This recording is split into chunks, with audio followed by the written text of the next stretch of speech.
என்னம்மா நீ தலைக்கு எதுவும் எண்ணெய் தேய்க்கிறது இல்லையா? தேய்ப்பனே. அப்புறம் ஏன் தலைமுடி இப்படி இருக்கு? ஒரு நீட்னஸ் இல்லையே. நான் கான்வென்ட்ல இருந்து வந்து 2 வாரம் ஆச்சு.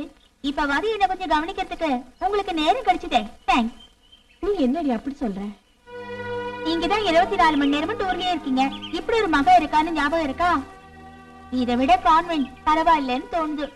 உன் டாடி தனியா போனா ஒரு வேலையும் நடக்காது. அது மட்டும் இல்ல, ஃப்ரெண்ட்ஸோட சேர்ந்து குடிச்சு நினைவில்லாம போதையில வருவாருமா.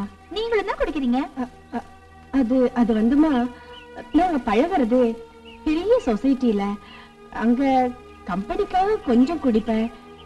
இதுல என்ன தப்பு? குடிக்கிறது தப்பு தானே மம்மி. நீங்க லீட் பண்றது ஹை சொசைட்டி லைஃப்னா இட்ஸ் அப்சல்யூட்லி ராங். நான் படிச்சது அந்த மாதிரிமா.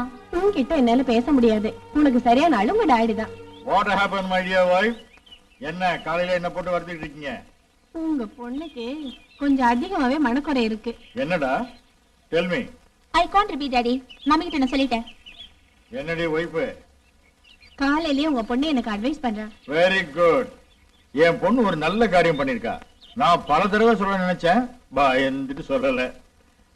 நான் இனி எதுவும் சொல்ற மாதிரி இல்ல. உங்க மம்மி அமெரிக்காவில பிறந்திருக்க வேண்டியவ. ஆனா என்ன செய்யறது, பிறந்ததோ இந்த பாரதத்துல தமிழ்நாட்டுல. பரவாயில்ல, அடுத்த ஜென்மத்துல அமெரிக்காவில ஒரு பணக்கார விட்டு பொண்ணா பிறக்கலாம்.